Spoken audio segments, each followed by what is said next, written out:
¿Qué tal? Buenas tardes. Vamos a hablar de el agua como un recurso natural. Hay que saber que el agua es un recurso natural porque se obtiene de la naturaleza y es un recurso indispensable para la vida de los seres humanos, de los animales, de las plantas, de los vegetales. Todo ser vivo necesita sí o sí de agua para poder vivir. Entonces, es imprescindible la presencia del agua en nuestra vida. Todos sabemos, digamos, que no podemos vivir si no tomamos agua todos los días, o incluso muchas de las actividades que hacemos en el día a día necesitan de agua. Desde, por ejemplo, lavarse las manos, bañarse, limpiar la casa, digamos, cocinar, por ejemplo. Hay un montón de actividades que nosotros hacemos durante el día que son imprescindibles, que necesitamos de agua.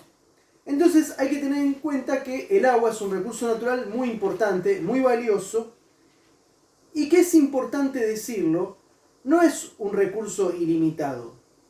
Probablemente cuando nosotros vemos una imagen del planeta Tierra, de la superficie terrestre, vemos que la mayor parte del planeta es agua. Y eso es verdad, es cierto.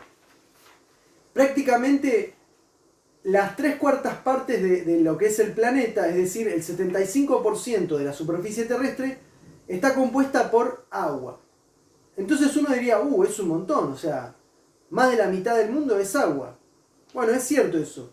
Pero el problema es que toda esa agua que nosotros vemos es agua de océanos y de mares, que se trata de agua salada.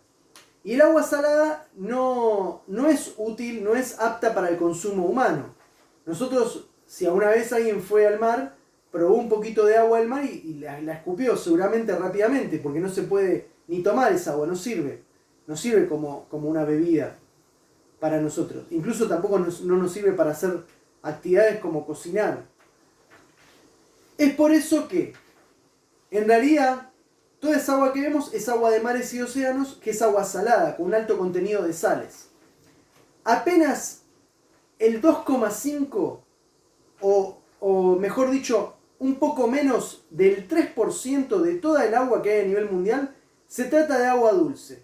O sea, fíjense, de lo que parecía una cantidad inmensa, apenas el 3% o incluso un poquito menos, no está exactamente determinado con exactitud, pero se calcula que entre 2,5 y 3% son las reservas de agua dulce en todo el mundo. Lo cual sigue siendo bastante, pero bueno, es un porcentaje menor con respecto a todo lo que hay. Segundo, de esa cantidad de agua, de ese 3%, hay que decir que una gran parte, más de la mitad, aproximadamente el 60%, está en glaciares. Es decir, está congelada en la Antártida, en el Polo Norte, en el glaciar Perito Moreno. Bueno, todo lo que son los glaciares, que es agua congelada, bueno, una gran parte de esa agua dulce está ahí. Y el otro 30% está distribuida por ejemplo, en napas subterráneas, que en muchos casos son de difícil acceso. ¿Qué quiere decir esto? Que de toda el agua que hay a nivel mundial, apenas el 3% es agua dulce, es decir, agua que se puede tomar. Y de ese 3%, apenas el 10% es agua que está más o menos de fácil acceso. ¿Qué significa fácil acceso? Que se encuentra en ríos, se encuentra en lagos, lagunas, napas que están fácilmente, como esas que cuando ponen el bombeador a pocos metros de superficie ya pueden sacar el agua. Bueno, entonces el agua que realmente se puede obtener con facilidad es muy poca. Y luego hay que sumarle, además de eso, que el agua no está toda perfectamente bien como para poder usarla.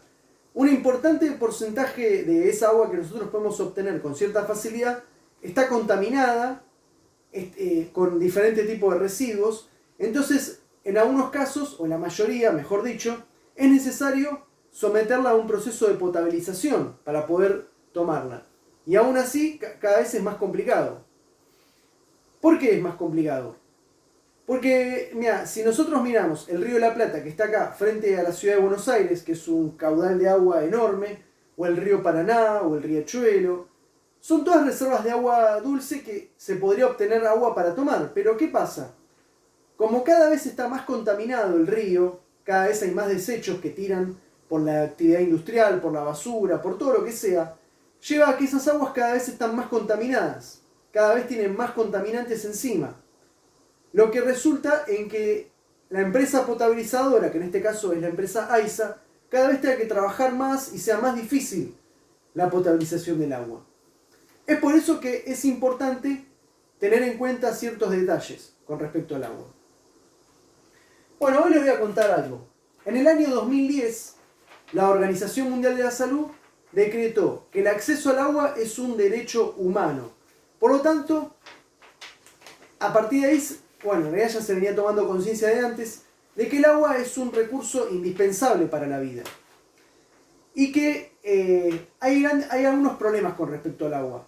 Por ejemplo, la escasez en algunas regiones, porque si bien en Sudamérica, que es nuestro continente, es una región en donde abundan las reservas de agua, se podría decir que es uno de los países con más agua que hay a nivel mundial, lo mismo que ocurre en Canadá, lo mismo ocurre en otras partes como en Rusia.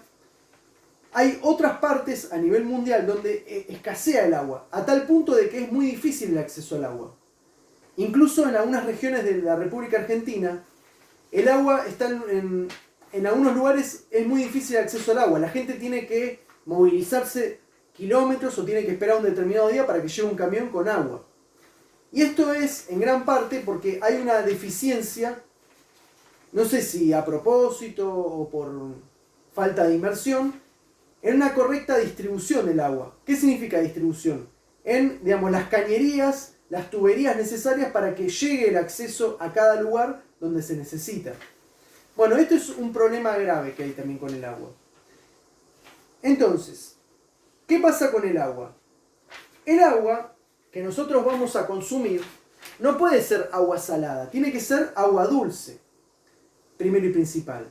Segundo, tiene que no estar contaminada o tener la menor presencia de contaminantes posible para que sea más fácil su potabilización. ¿Qué es un contaminante? Bueno, todos los residuos, por ejemplo, basura, desechos químicos, desechos biológicos, todo ese tipo de desechos finalmente terminan llegando al río de la Plata, en el caso nuestro, el río Paraná, y termina siendo parte del agua que nosotros terminamos tomando. Por eso la contaminación es un problema grave. Otra cosa que también les quiero comentar con respecto al agua es que en el caso de Sudamérica, además de ser uno de los continentes con más reservas de agua, en Sudamérica tenemos presente el acuífero Guaraní. El acuífero Guaraní es un acuífero que está subterráneo en todo lo que es la zona del litoral argentino, parte de Paraguay, parte de Brasil y parte de Uruguay. Y es una de las reservas de agua más grandes del mundo, que, digamos, representa algo muy importante para lo que es la región. Que quizás hoy no está tan explotado porque se puede obtener agua de otros lugares, pero esta agua es muy importante. Bueno, ¿qué pasa con las aguas? Ya dijimos que tenemos el agua de mar, de océano, que es agua salada, tenemos el agua dulce. El agua dulce está repartida entre los glaciares, los ríos, las lagunas, los acuíferos. ¿Y qué pasa? El agua que nosotros obtenemos de algunos lugares muchas veces se encuentra limpia. Uno quizás dice, esta agua se ve bien, digamos, se puede tomar. Pero ¿qué pasa? Esa agua no está controlada por ningún ente, por ninguna organización, y no sabemos si está contaminada con algún tipo de metal o si está contaminada con algún residuo biológico, alguna bacteria, algún virus. Es por eso que siempre es importante que el agua sea potabilizada previamente. ¿Y qué es la potabilización? Bueno, la potabilización del agua es un proceso,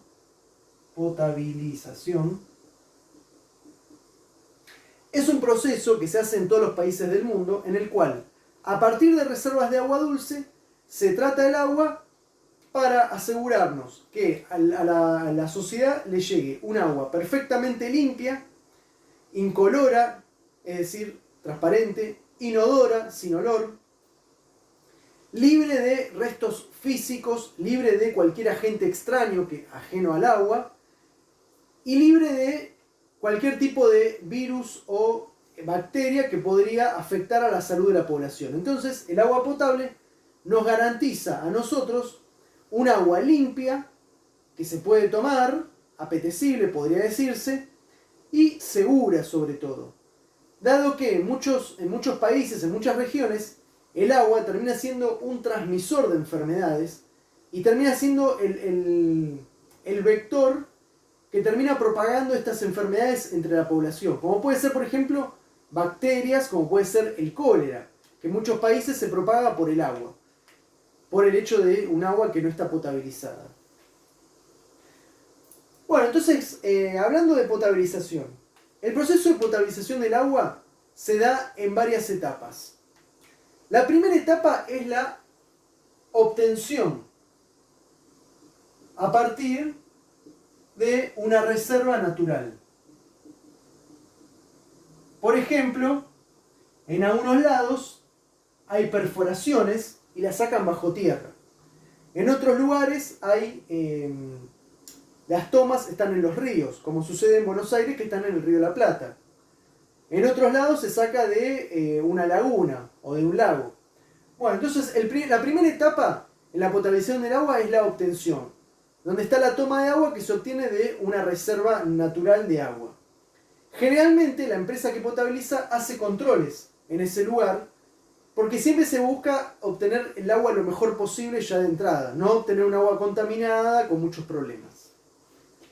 Luego de esto viene la etapa en la cual se lleva a cabo la separación de los agentes extraños, la eliminación de agentes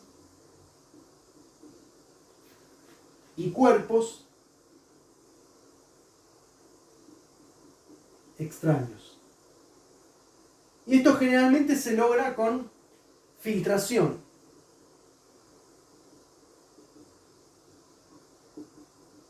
Se hace un filtrado en el cual se busca eliminar todo ese tipo de agentes extraños que pueden ser ramas, yuyos, basura, lo que sea. Porque donde se saca el agua puede haber de todo. Entonces, eso es lo que se busca tratar de sacar. En tercer lugar, lo que se hace es una etapa que consiste en la floculación. Floculación, decantación y filtrado. ¿Qué significa esto? Se le agrega una sustancia que se llama sulfato de aluminio. El sulfato de aluminio es así, tiene esta fórmula. El sulfato de aluminio lo que hace es absorber sobre su superficie todas esas partículas de arcilla que tiene, porque el agua en muchos casos tiene arcilla, como es el agua del río. La arcilla es como un derivado de la tierra que hace que el agua se vea de color marrón, o por lo menos que se vea turbia. Bueno, por eso se ve el agua del río se ve así turbia, por la arcilla. Entonces, con la floculación, que consiste en el agregado del sulfato de aluminio, lo que se logra es absorber esa arcilla para que se formen unos flóculos que luego van a decantar. Decantar es un proceso físico en el cual algo toma un cierto peso y cae. Cae y se va hacia el fondo.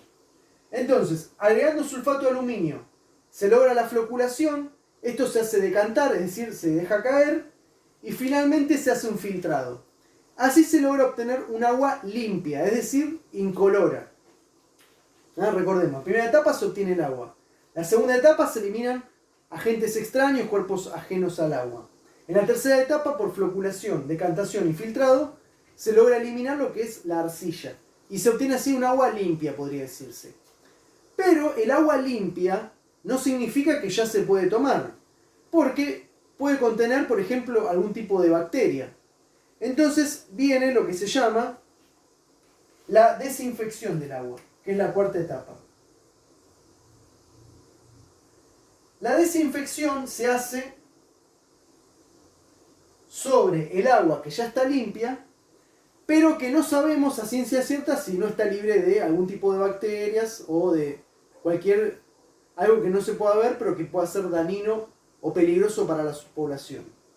La desinfección normalmente se hace con cloro, por eso nosotros cuando tomamos el agua le sentimos ese gusto a cloro, a lavandina. Bueno, normalmente se hace con cloro, pero en algunos lados también se hace con rayos UV y con ozono. Ahí lo pongo. Ozono, rayos UV o cloro. Son diferentes maneras de desinfectar el agua. El objetivo siempre es el mismo, es eliminar cualquier tipo de bacteria o de agente patógeno. Una vez que tenemos el agua limpia y desinfectada, viene la quinta y última etapa de cualquier proceso de potabilización, que consiste en el control de calidad por parte de la empresa que se hace responsable. O sea, si en una ciudad tenemos una empresa que se encarga de potabilizar el agua, después de hacer todo este proceso tiene la obligación de hacer un control de calidad, a ver si cumple con todos los parámetros básicos que se le exige la reglamentación. Si eso está todo bien, el agua se larga a la circulación. Y viene lo que se llama la distribución. La distribución, como dijimos, sería la forma en la cual el agua se reparte y se distribuye entre los domicilios y llega a las diferentes ciudades. Bueno, esto es un resumen de lo que es la potabilización del agua y bueno, espero que el video les haya servido de algo. Nos vemos en la próxima.